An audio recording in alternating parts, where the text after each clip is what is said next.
제가 읽도록 하겠습니다. 잘 들으시고 또 많이 생각해 보시기 바랍니다.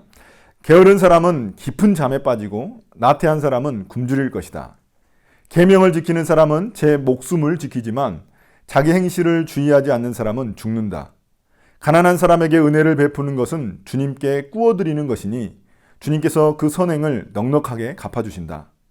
네 아들을 훈계하여라. 그래야 희망이 있다. 그러나 그를 죽일 생각은 품지 말아야 한다. 성격이 불같은 사람은 벌을 받는다. 네가 그를 구하여 준다고 해도 그때뿐 구하여 줄 일이 또 생길 것이다. 충고를 듣고 훈계를 받아들여라. 그리하면 마침내 지혜롭게 된다. 사람의 마음에 많은 계획이 있어도 성취되는 것은 오직 주님의 뜻뿐이다. 사람에게서 바랄 것은 성실이다. 거짓말쟁이가 되느니 차라리 가난뱅이가 되는 것이 낫다. 주님을 경외하며 살면 생명을 얻는다. 그는 만족스러운 생활을 하며 재앙을 만나지 않는다. 게으른 사람은 밥그릇에 손을 대고서도 입에 떠넣기를 귀찮아한다. 오만한 사람을 치면 어리숙한 사람도 깨닫는다. 명철한 사람을 꾸짖으면 그가 지식을 얻는다. 아버지를 구박하고 어머니를 쫓아내는 자식은 부끄러움과 수치를 끌어들이는 자식이다.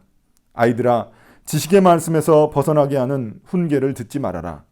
악한 증인은 정의를 비웃고 악인의 입은 죄악을 통째로 삼킨다. 오만한 사람에게는 심판이 준비되어 있고 미련한 사람의 등에는 매가 준비되어 있다. 아멘. 자, 우리가 계속 잠언을 보고 있는데 여러분 지금까지 얼마나 지혜로워지셨는지 모르겠습니다. 잠언은 지혜로워지려고 이렇게 우리가 말씀을 나누는 건데 얼마나 지혜로워지셨는지 모르겠어요. 저는 더 마음이 계속 찔리기만 하더라고요. 잠언을 보면서. 그렇게 이제 남 흉보지 말라고 했는데 험담할 때도 있었었고 여러분들을 험담했을지는 모르겠습니다. 아무튼 험담했을 때도 있었고 분노의 미련함을 설교했을 때도 분노하는 것에 미련함을 제가 설교했을 때에도 갑자기 화가 치밀어 올라가지고 저도 분노를 조절하지 못할 때도 있었습니다. 이게 남의 말 듣기보다 제 말 하기에 바쁠 때도 많이 있었습니다. 이 잠언을 연구하면서 이런 행동을 하는 것을 보면은 제 스스로가 또 한때는 한심스러워 보이기도 하고 참 어리석은 사람이구나 이런 생각을 하기도 하지만 아무튼 그럼에도 불구하고 내가 이런 사람이라는 걸 깨닫는 것 자체가 저는 다행이라는 생각이 듭니다. 왜냐하면 바꿔야 한다는 걸 알기 때문에 그렇습니다. 잠언을 통해 여러분의 마음이 지금 현재 찔리고 있다면 그거는 올바른 방향으로 가고 있다는 것입니다. 우리의 사고방식과 삶의 습관들은 잘 바뀌지 않습니다. 끊임없이 말씀을 따라서 우리의 생각들을 조종하고 또 삶에서 실천하기 위해 노력할 때 그때 우리가 정말 바뀌는 것입니다. 오늘 말씀에서도 우리가 지혜로운 사람과 또 미련한 사람이 등장합니다. 여러분은 도대체 어떤 사람인지 한번 오늘 말씀을 통해서 진단해 보시기 바랍니다. 우리가 MBTI를 통해서는 우리의 성격을 진단하잖아요. 이 잠언을 통해서는 내가 지혜로운 사람인지 미련한 사람인지 여러분들이 한번 진단해 보시기 바랍니다. 16절부터 이제 23절의 내용을 볼 텐데요. 이 15절은 앞의 내용과 연관이 있기 때문에 빼고 16절부터 23절을 보겠습니다. 16절과 23절을 보시면은 이거는 마치 옷 색깔만 다른 쌍둥이의 모습을 보여주는 것 같습니다. 16절에 보시면 계명을 지키는 사람은 제 목숨을 지키지만 자기 행실을 주의하지 않는 사람은 죽는다고 했는데 23절에 보시면 주님을 경외하며 살면 생명을 얻는다. 그는 만족스러운 생활을 하며 재앙을 만나지 않는다고 말하고 있습니다. 그러니까 16절에서 계명을 지키는 삶이 바로 우리의 삶과 죽음을 가르는 것이라고 이야기를 하고 있습니다. 계명이라는 것은 이 하나님의 말씀을 의미하기 때문에 이것이 이제 23절에 가면은 주님을 경외하면 생명을 얻는다고 그렇게 이야기를 하고 있는 겁니다. 그럼 여기서 말하는 목숨과 생명, 우리가 생명을 살고 있는데 무슨 생명을 또 얻나? 무슨 생명을 얻는 건가? 이렇게 여러분들이 생각하실 수 있잖아요. 이 잠언에서 말하는 목숨과 생명, 그리고 성경에서 주로 이야기하는 생명에 대한 이야기는 어떤 삶이냐면 행복한 삶을 의미하는 겁니다. 그냥 어떤 생명 연장을 의미하는 것이 아니라 이 행복한 삶을 우리에게 의미하고 있는 겁니다. 질 높은 삶, 이 만족스러운 삶을 의미하는 겁니다. 23절 후반부를 보면은 주님을 경외하는 자는 만족스러운 생활을 하고 재앙을 만나지 않는다고 이야기하고 있습니다. 그러니까 지금 16절과 23절 그 중간에 있는 내용들은 다 어떤 내용들이냐면 주님의 말씀을 지키고 주님을 경외하는 삶에 대한 이야기를 하고 있는 겁니다. 그래서 그런 삶이 바로 지혜로운 삶이고 우리에게 행복을 주는 삶이라고 이야기를 하고 있는 겁니다. 그럼 우리가 이제 16절부터 23절까지 어떤 사람이 진짜 지혜로운 사람인지를 우리가 한번 보도록 하겠습니다. 가장 먼저 등장하는 게 뭐냐면은 17절인데 17절에 보면 지혜로운 사람은 내 이웃과 함께 살아가는 그런 사람입니다. 주위에 가난한 사람들을 도와야 한다고 이야기를 하고 있습니다. 여기서 가난한 사람이라는 것은 뭐냐면 우리 사회에 보면은 소외된 사람들이 있습니다.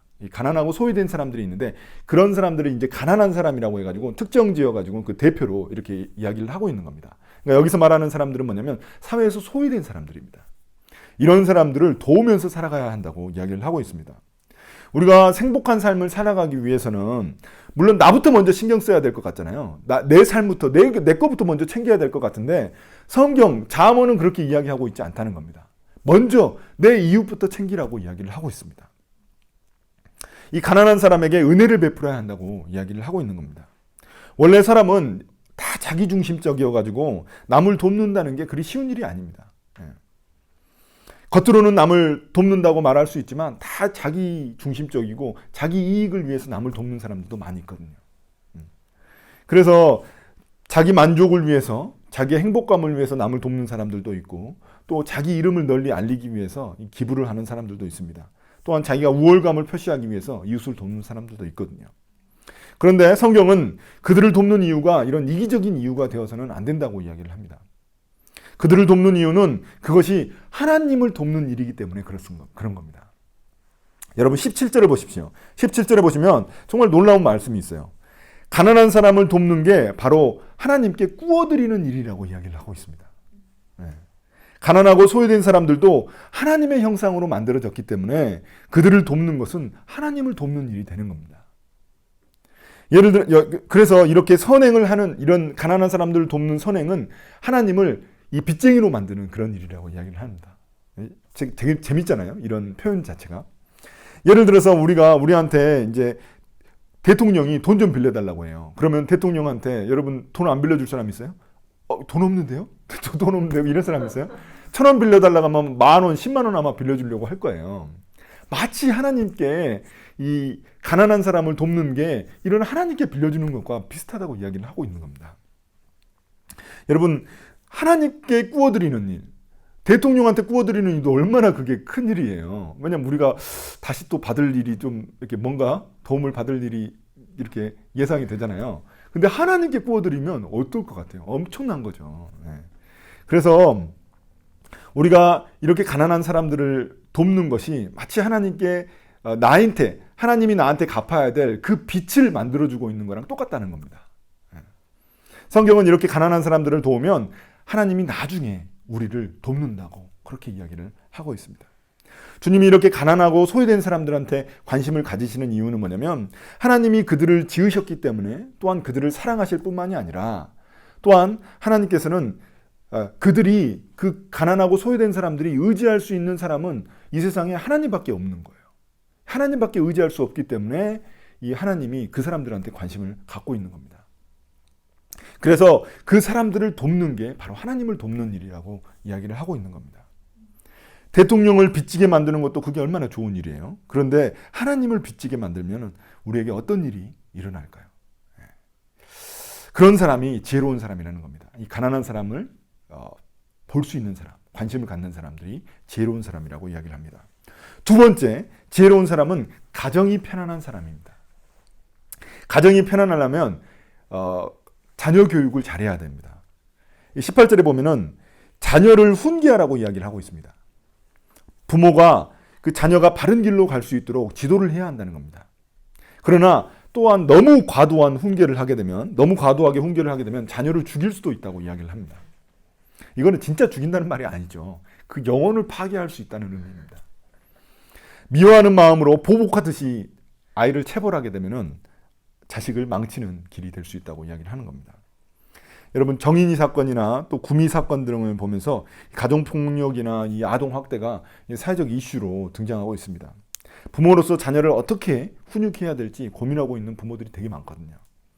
옛날에는 이제 부모님들이 그냥 냅뒀죠. 저도 그냥 막 이렇게 어렸을 때는 그냥 자란 것 같은데 아무튼 그 오은영 선생님이 그 등장하는 그 금쪽 같은 내 새끼 그거 보면은 그 육아 프로그램을 보면은 부모들 고민이 되게 많더라고요. 자기 마음대로 아이가 막 움직여지지 않거든요. 그래서 고민이 되게 많더라고요. 그런데 그걸 보면은 부모가 아이를 훈계한다고 할 때 보면은 자기 기분에 따라 훈계하는 경우가 되게 많더라고요. 자기 기분 좋으면 잘해주고 기분 나쁘면 막 혼내고 이렇게 부모가 자기 감정을 절제하지 못하고 하는 훈계들은 오히려 아이를 망칠 수 있다고 이야기를 합니다. 저는 이제 5남매 중에 제 누나가 셋에 여동생이 하나거든요. 근데 제가 이제 넷째 유일한 아들인데 그래서 부모님 특별히 이제 엄마의 사랑을 많이 받고 자랐습니다. 그런데 참 감사한 게 뭐냐면 엄마가 저를 갖다가 항상 감싸주기만 하지는 않으셨어요. 제가 어렸을 때 초등학교 다닐 때 이웃집 형하고 같이 사고 친 적이 있었어요. 아주 큰 사고였는데 그래가지고 아주 큰 사고였는데 근데 이제 집에 도착했더니 엄마가 아주 대나무를 이따만한 걸 갖다 준비하고 계시더라고요. 죽도록 맞았어요. 근데 나중에 생각해보니까 맞은 게 참 다행이었어요. 네. 아마 엄마가 그냥 다 감싸주고 그랬으면은 아마 저는 좀 어떻게 될지 모르겠어요. 그 나중에도 엄마가 이제 자주 이제 제가 잘못하면은 때리고 그러셨거든요. 근데 그래가지고 제가 그게 이제 반항심이 들어가지고 나중에 가출할 생각도 한 적이 있었어요. 집 앞에 한 100m 정도 가출했다가 다시 돌아온 적이 있는데 아무튼 참 근데 마신입니다. 마신.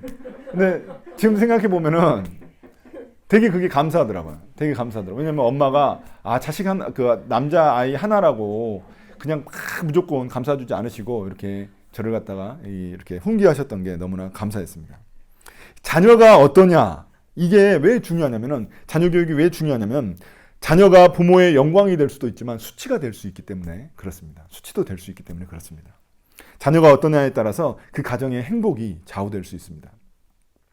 그래서 이렇게 가정을 잘 돌보는 사람이 지혜로운 사람이라고 이야기를 합니다. 세 번째 있습니다. 세 번째가 뭐냐면 지혜로운 사람은 감정을 관리할 수 있는 사람입니다. 그런데 잠언은 여기서 약간 좀 다른 이야기를 합니다. 자기 감정도 잘 돌봐야 되지만 감정 조절을 못하는 사람을 좀 멀리하라고 이야기를 하고 있습니다. 여기 보시면은 19절에 보시면 성격이 불같은 사람은 벌을 받는다. 네가 그를 구하여 준다고 해도 그때뿐 구하여 줄 일이 또 생길 것이다. 그러니까 어차피 그 성격 안 좋은 사람은 그때 잠시 모면하더라도 그게 뭐 문제가 해결되더라도 그 사람 또 그런다는 거예요. 그래서 그런 사람 약간 좀 멀리하라고 성경은 이야기하고 있는 겁니다. 물론 그러니까 자기 감정도 잘 통제해야 되지만 감정 통제가 안 되는 사람 이런 사람 좀 멀리하라는 겁니다. 잠언에서는 자기 감정을 절제하지 못하는 사람에 대해서 많은 이야기를 했습니다. 앞에서 보시면은 감정 절제, 분노하는 사람에 대해서 정말 많은 이야기를 하고 있거든요. 근데 감정을 절제하지 못하는 사람이 말도 절제하지 못하는 경우가 대부분이거든요. 예.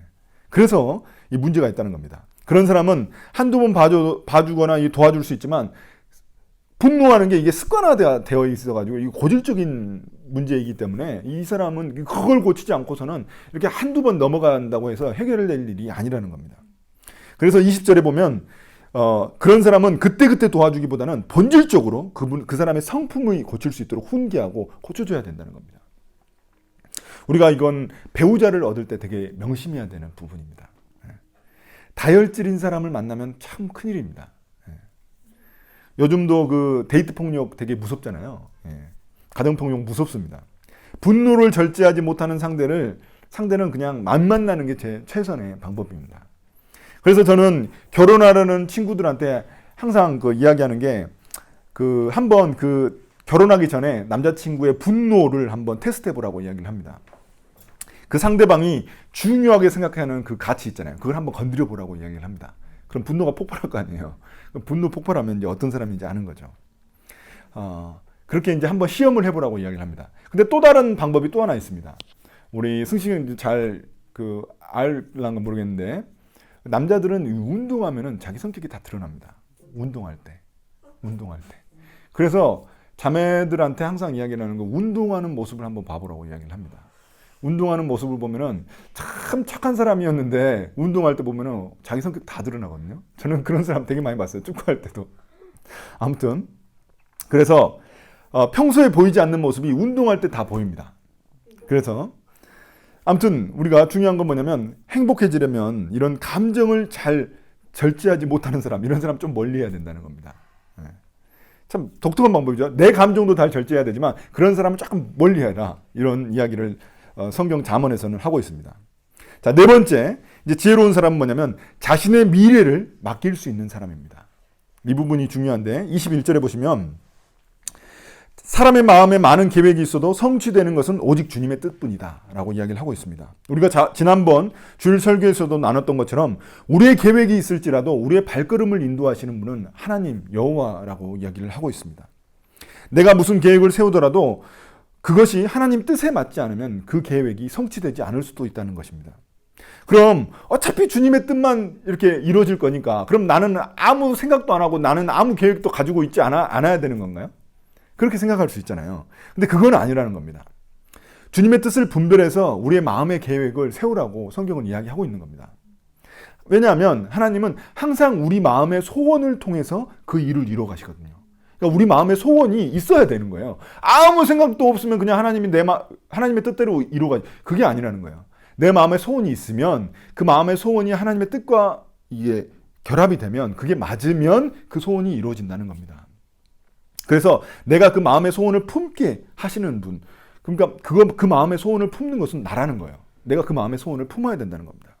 그러나 그 마음의 소원이 하나님 뜻에 맞아야 된다는 것이죠. 물론 하나님의 뜻에 맞지 않으면 물론 우리가 생각하는 것처럼 그게 성취되지 않을 수도 있습니다.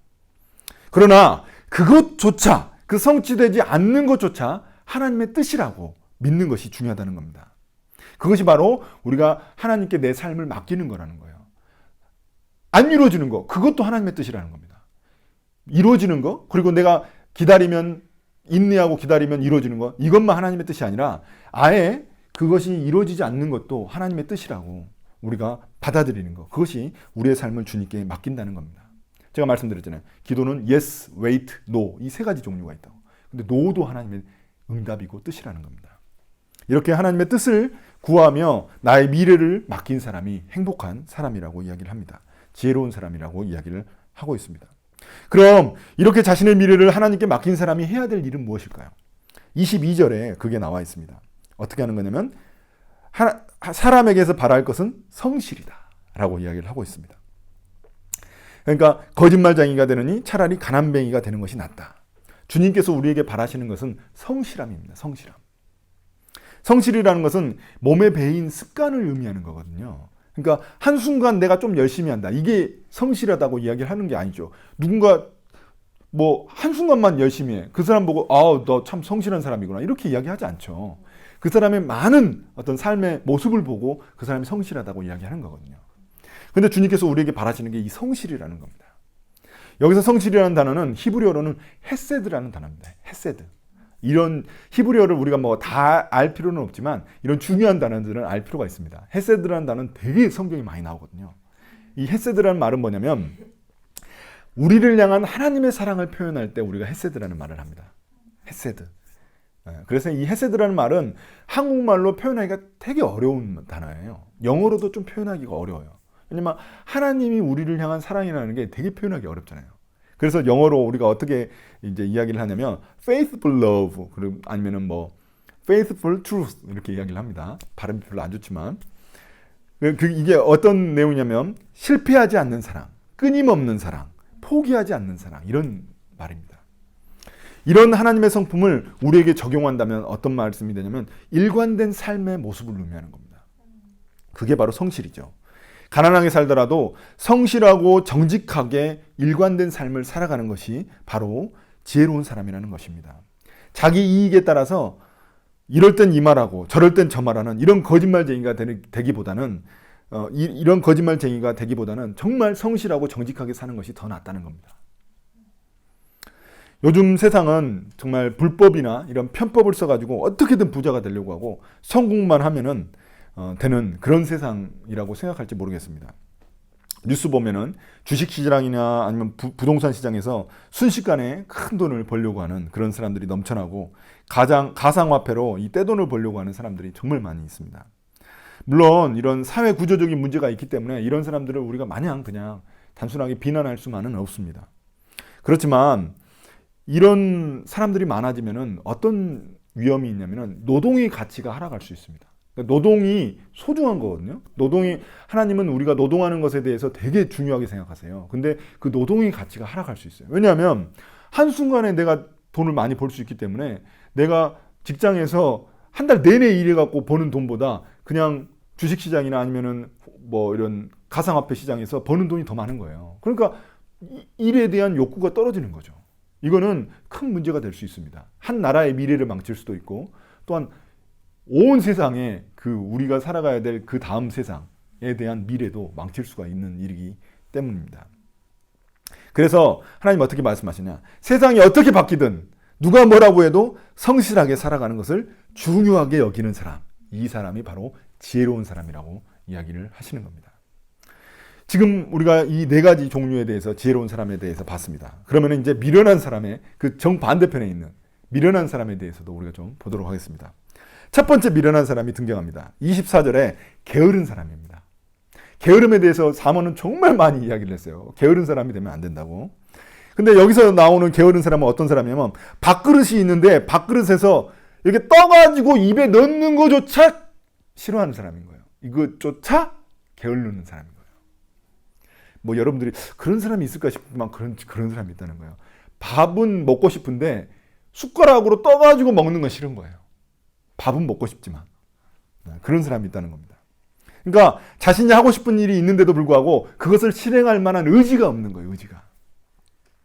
게으른 사람은 그러니까 이 말은 뭐냐면 게으른 사람은 기회가 주어져도 그 기회를 살리지 못하는 그런 사람이라는 겁니다. 게으른 사람이. 우리 삶에 많은 기회들이 존재하는데 게으른 사람은 자신의 게으름 때문에 그 모든 기회들을 날려버리는 사람이라는 거예요. 이 플로이드 델이라는 사람이 게으름에 대해서 이런 말을 했는데 저는 참 공감이 되더라고요. 게으름이란 아무것도 하지 않는 것이 아니라 어떤 것을 자기 마음대로 하는 것이다 라는 거예요. 어떤 말인지 이해가 되죠? 제가 설명을 하지 않아도. 그러니까 게으름이라는 것은 잘 생각해 보면 결국 자기 마음대로 하고 싶은 사람의 그런 모습이라는 거예요. 자기 마음대로 하고 싶은 사람. 그런 사람은 지혜로운 사람이 아니라 미련한 사람이라고 이야기를 하는 겁니다. 두 번째, 25절에 나오는 오만한 사람입니다. 오만한 사람은 때려도 말을 잘 듣지 않는 아주 고집센 사람들을 의미하는 겁니다. 어수룩한 자는 차라리 때리면 말을 듣는데 이 오만한 사람은 웬만해서는 말을 잘 듣지 않습니다. 벌써 자기의 사고방식, 삶의 방식이 완전히 고정돼가지고 이 사람 그거 바꾸기가 쉽지 않은 거예요. 반면 명철한 사람은 꾸짖으면 자신의 잘못을 깨닫고 언제든지 잘못된 삶의 방식을 조정할 수 있는 사람이 지혜로운 사람이라고 이야기를 하는 겁니다.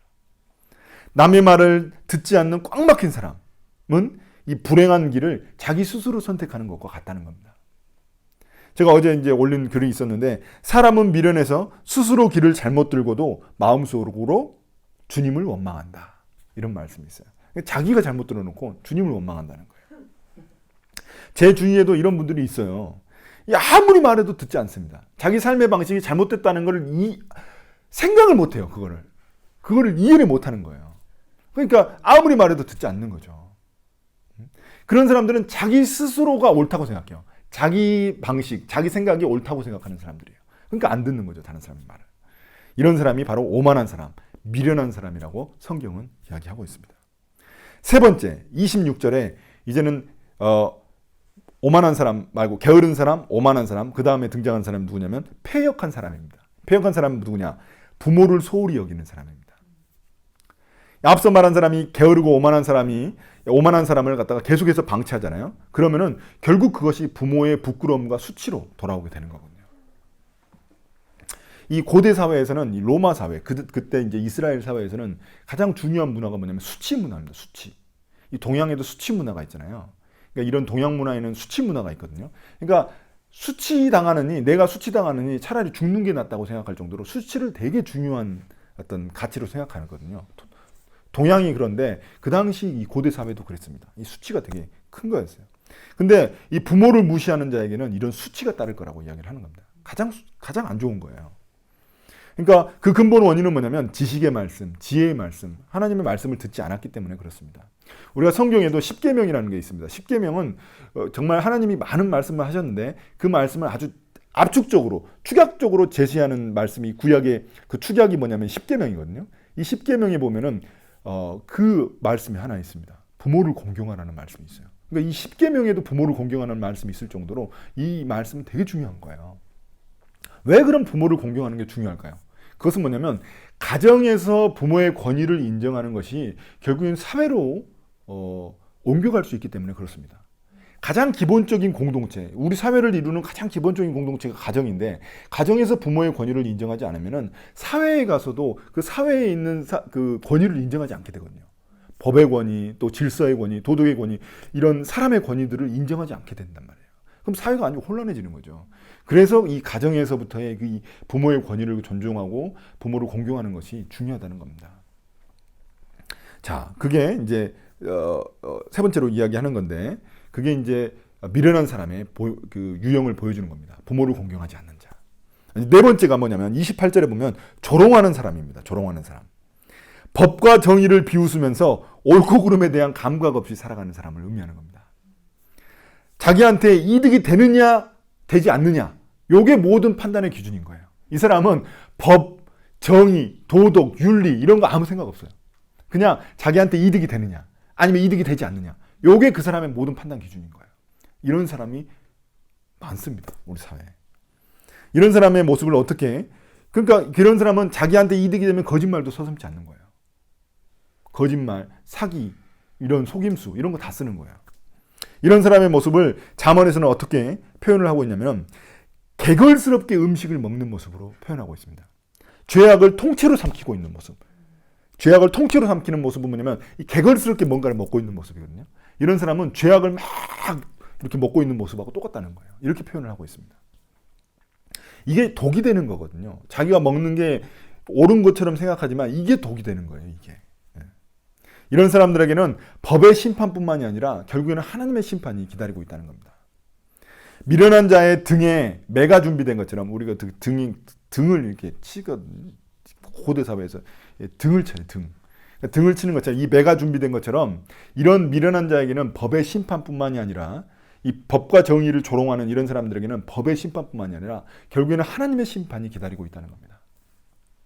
그러니까 이 법과 정의를 비웃으며 조롱하고 자기 마음대로 살아가는 사람, 자기 방식대로 살아가는 사람은 이 세상에서 자기가 제일 똑똑한 것처럼 보이지만 그 사람이 가장 미련한 사람이라는 겁니다. 자, 오늘 네 가지 종류의 어떤 지혜로운 사람과 네 가지 종류의 어떤 미련한 사람을 우리가 봤습니다. 이게 물론 이런 사람들이 전부는 아니죠. 그렇지만 오늘 본문에서 보여주는 이런 네 가지 종류의 지혜로운 사람과 미련한 사람을 통해서 우리 스스로를 한번 점검해 볼 수 있도록 해주는 겁니다. 나는 어떤 사람인가? 그래서 오늘 말씀을 이제 마무리하려고 합니다. 잠언은 우리에게 두 가지 길을 제시하고 있습니다. 지혜로운 사람으로 살래? 아니면 미련한 사람으로 살래? 주님이 우리에게 바라시는 것은 하나님의 말씀을 따라서 가난한 사람들에게 도움을 주고 성실하고 정직하게 살아가는 삶입니다. 이것이 주님을 경외하는 길이고 행복한 삶을 살아가는 길이라고 이야기를 하고 있습니다. 믿음이, 우리가 보통 믿음이 좋다고 말하면은 예배 잘 드리고 예배 많이 드리고 기도 많이 하는 이런 종교적인 행위를 우리는 믿음이 좋은 사람 아니면 주님을 경외하는 사람이라고 생각할 수 있지만 그게 아니에요. 잠언에서 말하는 주님을 경외하는 사람, 믿음이 좋은 사람은 자기의 삶의 모습에서 다 드러나는 거예요. 성실하고 정직하게 살아가는 사람, 이 사람이 주님을 경외하는 사람, 진짜 믿음이 좋은 사람이라고 이야기를 하는 겁니다. 우리는 종교 행위만 생각하는데 그게 아니라는 거죠. 그러니까 우리의 믿음과 우리의 삶의 모습이 연결되어 있는 겁니다. 이게 깨지면 문제가 생기는 거죠. 삶 속에서 하나님의 백성으로 온전하게 살아가는 것이 주님을 경외하는 것이라고 이야기를 합니다. 반면 미련한 자의 가장 큰 특징은 뭐냐면 자기가 잘못된 길을 가고 있는데도 잘못된 길을 가고 있는지 모르는 거예요. 그걸 모르는 거예요. 자기 스스로는 지혜롭다고 생각하고 똑똑하다고 생각하는 겁니다. 그러니까 남의 말을 듣지 않고 자기의 잘못된 사고방식을 고치지 않으니까 결국에는 자신의 삶을 망치는 길로 가게 된다는 겁니다. 저는 오늘 말씀을 보면서 가장 눈에 들어왔던 그 구절이 뭐였냐면은, 어떤 구절이었냐면은 거짓말쟁이가 되느니 차라리 가난뱅이가 되는 것이 낫다. 저는 이 말씀이 되게 많이 들어왔어요. 이게 뭐뭐가 되는 것보다 차라리 뭐뭐가 낫다. 이 말씀이 잠언에서 되게 많이 등장하거든요.